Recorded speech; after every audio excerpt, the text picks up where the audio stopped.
Good afternoon, everyone. I'm Russ Harrison, Director of Government Relations for IEEE USA. This is our weekly Washington update, our third COVID-19 edition. Thanks, you all, for being here. I hope you're all doing well. Hope everybody's safe and have not gone completely stir crazy just yet. This week, we're going to be covering a couple little issues, starting with the view from DC.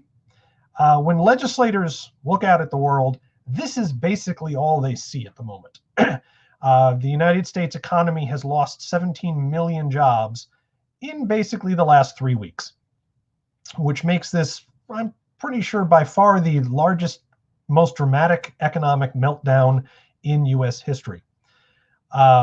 Americans can handle quite a bit of stresses, but massive unemployment is uniquely harmful for a society. And Congress is struggling to keep up with this. We all expected the unemployment numbers to go up, but I don't think too many people expected them to go up this fast across pretty much the entire country. And so this is what Congress is responding to. Let's go to the next slide.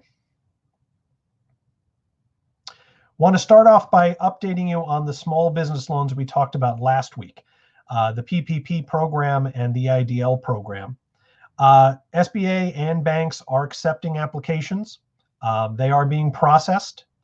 I've talked to a number of people in the small business community, IEEE members and non-members, and results vary. Some banks are being very good. The SBA website is working. It's not the most user-friendly in the world, but it does seem to function effectively. And I have heard that some checks are being delivered, not a lot yet, but given that it's only been essentially a week and a couple days since the law passed, the fact that applications are being processed and checks are being cut in and of itself is kind of impressive. Here's the problem. As we talked about last week, the CARES Act is huge. Among other things, $349 billion in small business loans, most of which will be forgiven. The problem is that money is being spent much faster than Congress anticipated. The goal was that that bill would carry the United States economy basically for 2 months. The money set aside for EIDL loans, you may recall, there's money for EIDL loans, but then when you apply for one of these, I always get this acronym wrong, economic injury disaster loans, when you apply for one of those loans, you immediately get a $10,000 check while they finish processing your paperwork. That money is all gone. That was $10 billion, and it has been spent. Now, that doesn't mean the checks are in people's hands yet, but applications have been approved and money allocations have been approved that will go out in the amount of $10 billion, excuse me. It's hay fever. The PPP program is running out of money also in remarkably quick fashion. They've already burned through $66 billion. The number of applications they have that have not been processed will eat up somewhere around a half, perhaps more, of the total $349 billion that was set aside. Pardon me. And this is concerning. As like I said, this program was supposed to last for a while, and it looks like it's not going to make it through the first month. Possibly not even through the second week. And what that means is, first of all, if you are a small business and you would like to apply for these funds, you need to do it now, because once the money's gone, the programs are over.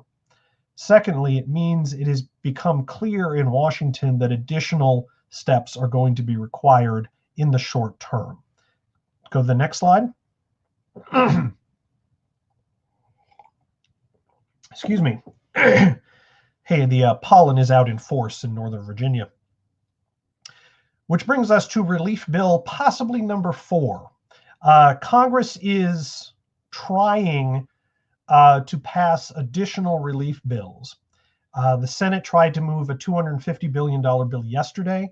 It was a fairly simple bill. All it did was put additional money into the EIDL and PPP programs. So it was simply topping up the funds that Congress created 2 weeks ago. That failed. because some of the legislators wanted to do more than simply top up the programs. They wanted to do additional things as well. What we basically have going on in Washington is 7 or 8, depending on how you count, serious legislative proposals for relief for pieces of the economy. And legislators are now negotiating how to take those proposals and put them together into one bill that makes enough legislators happy to get the thing passed. And so that's the negotiation that Congress is going through now. The Senate bill was one of those. We need to top up the existing funds. Not very much opposition to that in Congress. That will be one of the blocks, probably the heart of whatever bill Congress ends up coming up with. Some of the other proposals, additional aid for marginal businesses, and we're talking about here businesses that don't use banks for one reason, either too small or some other reason. Because the PPP program, those applications are processed by the banks, which is a great way to utilize the financial system to do the government's work. But because it goes to the bank, if you're not a normal banker, if you don't have a bank account already with someone, it's hard to access those funds. And so some legislators are asking for a separate program for these kind of small marginal businesses. There's a special proposal on tap for researchers, which we'll talk about in a bit, helping the research community. State and local governments need more help. The debate over this is there was a big chunk of money in the CARES Act for state and local governments. That money has not been spent yet. It hasn't even been allocated yet. And so legislators are not sure if what they've already put aside is going to be sufficient or if more is required. But it is very clear that state and local governments are bearing the brunt of the economic dislocation currently. They're the ones that have to process the unemployment checks. They're the ones that have to pay a lot of that. They're the ones that are taking care of the hospitals, the first responders, and everybody else. And so more aid for local and state governments is probably on the table. Same thing with hospitals. They are obviously going to need some help. Again, there was a bunch of money in the first two relief bills.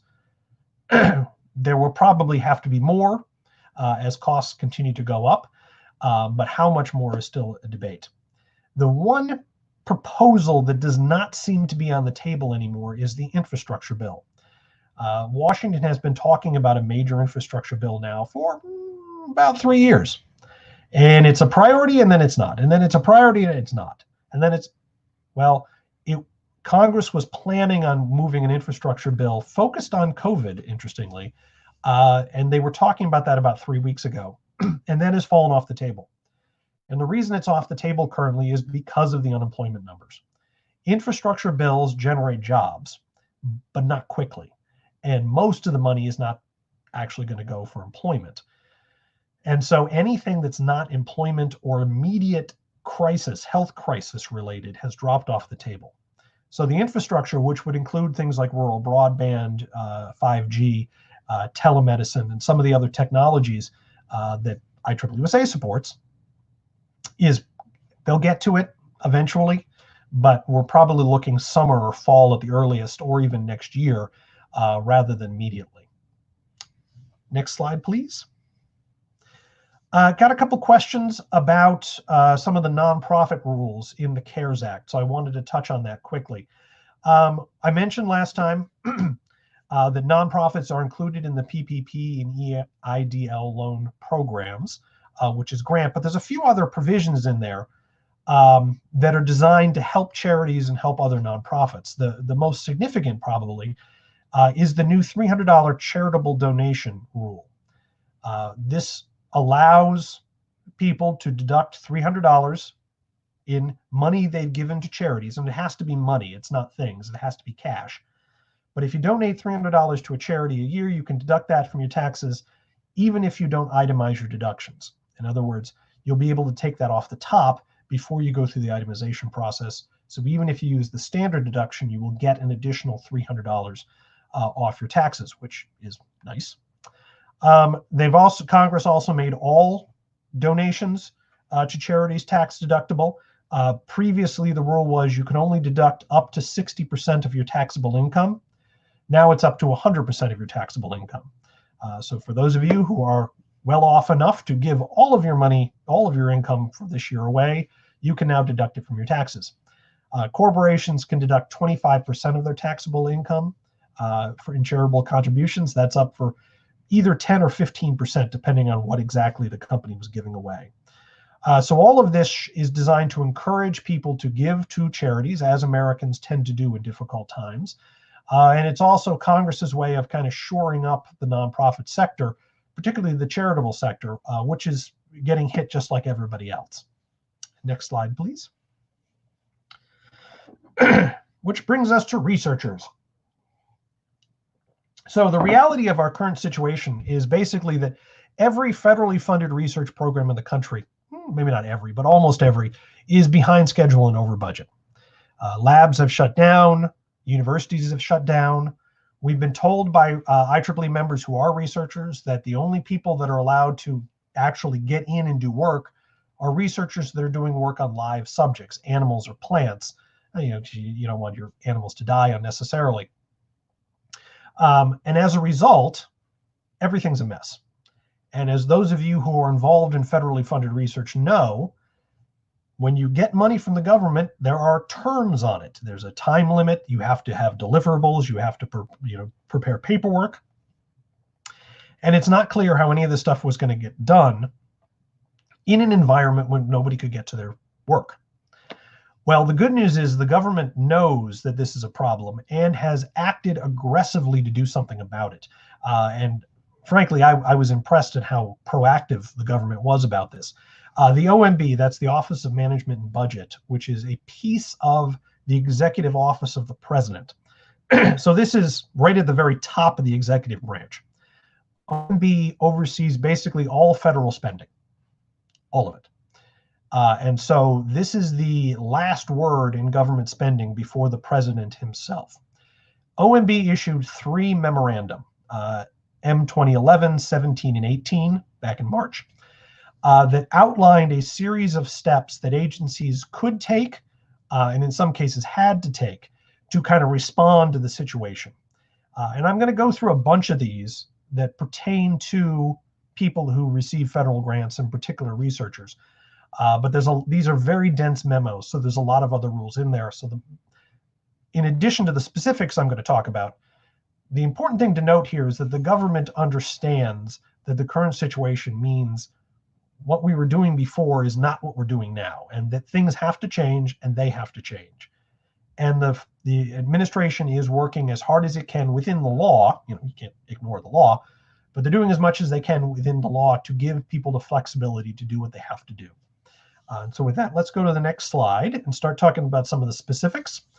OMB is encouraging agencies to support telework arrangements, and including allowing people that are receiving federal grants to use some of that money to buy equipment, buy whatever they need to telework, even if the original grant agreement didn't include that.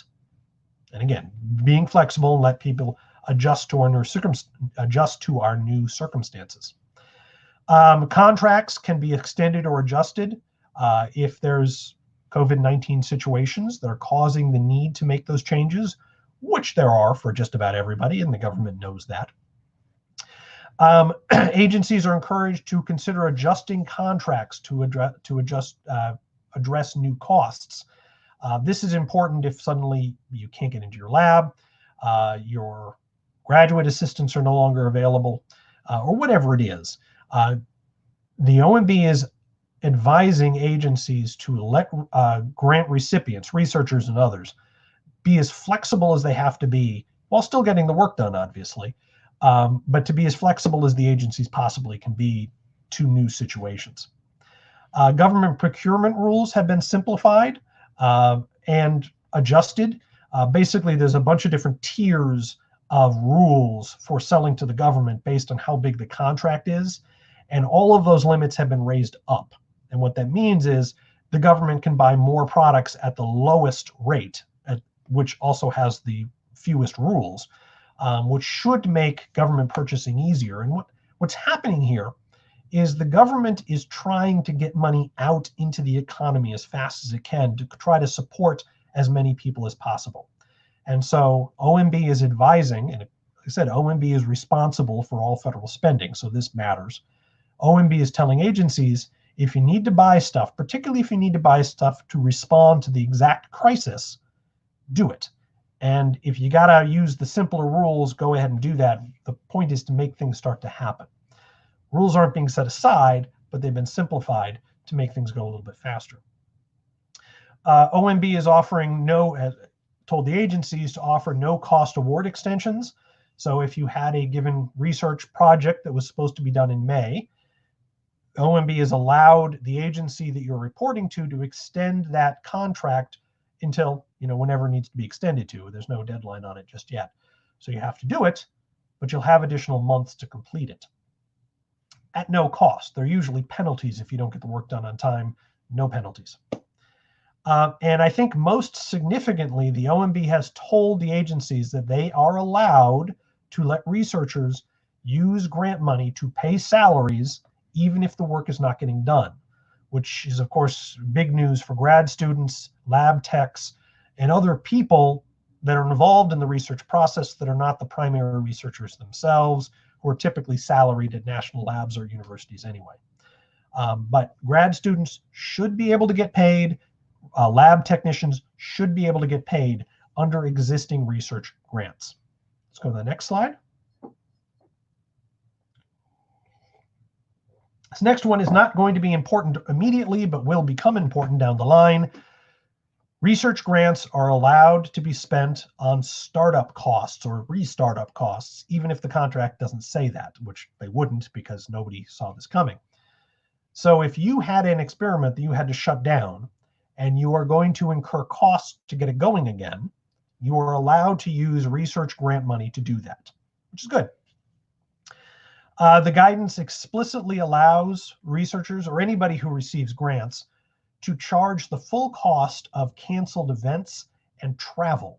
So if your research grant required you to run a conference, and you had started the process of setting it up and incurred costs in the process, you're allowed to use research grants to pay off those costs.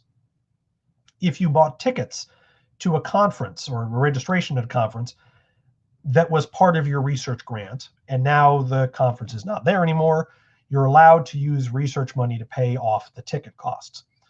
That is important, obviously, because the conference world is stopped at the moment, which IEEE is painfully aware of, since many of those conferences were ours. And the government is allowing people to just recognizing reality that these simply are not going to happen. The OMB does encourage grant recipients to postpone conferences and other meetings that are part of their grants to a later date, if possible. Performance audits, performance evaluations, financial audits, any of the paperwork associated with grants has been postponed for 3 months, so you have an extra 3 months to complete it. No real point in doing a performance evaluation now because none of you are performing, because none of us can get into our labs. And lastly, there's special rules that the OMB created to expedite grants associated with the COVID situation. So if you're doing research into COVID stuff at NIH or anywhere else, you should be able to get faster access to funds to start that research. Next slide. All of this leads us to two big questions that are still unanswered. First of all, how will the agencies interpret the OMB rules? You'll notice that I said during the last section, OMB recommends, OMB allows. That's not the same thing as OMB says. OMB generally doesn't do that. So the OMB has allowed the various agencies to adopt less stringent rules, but that doesn't necessarily mean all of them will. Now, I can tell you, IEEE USA has been in contact with a number of agencies, including a couple who called us to talk about what they needed to do to help their researchers out, which we appreciate. And as far as we can tell, all of the agencies, all of the research agencies that we deal with are being as accommodating as possible. And they're interpreting the OMB rules as expansively as they can within the law. Still can't break the law, but within the law, they are being as flexible as possible. But that doesn't mean all agencies are. And so you have to check with the agency that you got the grant money from to make sure that they are doing what the OMB has told them they can do. I'll get you a link to find out more information on that at the end of the presentation. The other question that is a bigger one is, will new money be available to cover expenses? You'll remember that researchers are allowed to use research grants to pay for startup money, startup costs, and to pay for canceled conferences, which is fantastic, except that that money was supposed to be used for something. And if you're paying additional money to get an experiment going again, well, the original grant didn't allow for that. Agencies and OMB can be very flexible, but they can't create new money. Only Congress can do that. And this is what we're looking at with the research component of whatever the next relief bill is. Additional money for researchers to, well, basically to acknowledge the fact that everybody has extra expenses, everybody's behind schedule, and everybody's going to need a little extra money to do what they were going to do. That argument has, Congress has been very receptive to it. So the question is really more timing rather than whether they will do it. It is on the to-do list, probably not a top priority, but it's in the list of important things that Congress will look at. Next. Speaking of, there were some higher education provisions in the CARES Act that some folks asked questions about, which reminds me, because I always forget to do this, if you do have questions about this presentation, anything that I talk about, put it into your chat box and we'll try to get back to it right at the end. Or we can do it next week. So some of the higher education provisions, there is no interest on student loans for the next 6 months. Just to be clear, there's no interest charged to student loans for the next 6 months, which is good. Federal subsidies for work studies and other Title IV funds do not have to be returned. The federal government subsidizes work study programs at universities, and the university gets reimbursed for the money that is spent on work that is done. Well, a number of universities have continued to pay their work study students, even though there's no work to be done, simply because the students needed the money to eat. And the government has said that's fine. You can count that as legitimately paid. And if students went home, and thus we're not doing work study money, universities can just keep the money that would have been spent on the students. This is one of those little things which is often overlooked in crises like these. But students who aren't able to complete this semester because their schools shut down and they weren't able to do distance learning or whatever the situation is, some of the federal loan programs, and especially the federal grant programs for students' higher education grants, some of those programs have term limits. You can only get a Pell Grant for 4 years. And if you're still in college after 4 years, you can't get it for the 5th. I don't know what the Pell Grant rules are exactly. I'm just using that as an example. Well, this semester doesn't count towards those limits. Even if you were able to complete the semester, you would still get one more semester of support from the government down the line at some point. And that's a big deal. A lot of students were worried about that if they were nearing the end of their loans and realized they would have to go back to school for another semester to make sure the loans and grants that they were getting from the government would still be there. Next slide, please. Thank you. Some of the online resources. The government has done a pretty decent job of keeping their websites up to date, given how fast things are moving. But among the government agencies, NSF has done a real service. nsf.gov/news/special_reports/coronavirus has information on all the major research agencies, what their policies are, and what they're doing to work with researchers in the current environment. So if you receive federal grant money, research grant money, NSF is the best place to start to find out what the new rules for your particular agency are. As you saw at the start of the presentation, IEEE has built a new little website with resources, ebooks, webinars, and other information to help our members and anybody else who wishes to use it through the current situation. That is at IEEEusa.org/help. And the IEEE Foundation has created a new COVID fund to raise money for projects designed to respond to the COVID situation. The IEEE Foundation it's a fantastic organization. It raises money from IEEE members and others to help local communities with technology. Pardon me. The foundation has given grants to small communities in rural America and in other countries to electrify schools, to put up communication systems, all sorts of great projects using the technological expertise of IEEE members in areas that don't generally get access to that sort of expertise. The new COVID fund is a special fund collecting donations for projects just related to the COVID situation. And if you would like to help, there's the link on the screen. There'll also be a website put up shortly on the IEEE.org homepage. I encourage you all to check it out. With that, next slide, please. Our next update will be April 17th, which is next Friday. For those of you who listen to my legislative updates regularly, you know that we typically hold them on the third Thursday of the month, which would be the 16th. Doesn't seem a need to do two of them in a row. And so we will just be doing one next Friday at 1 o'clock, continuing this series. And next slide. We'll leave that up on the screen. Does anybody, if anybody has any questions, concerns, anything that I said that was confusing? Oh, when do you think Congress will reconvene? I think there's a fairly good chance they'll actually come back into some sort of session next week. They're on recess. They're supposed to be gone until May. But the politics of this, let me put it this way, if the unemployment numbers continue to be in the multi-millions of new claims per week, Congress is not going to be able to stay home. They're going to have to come back and do something about it, if only to top up the funds they've already created.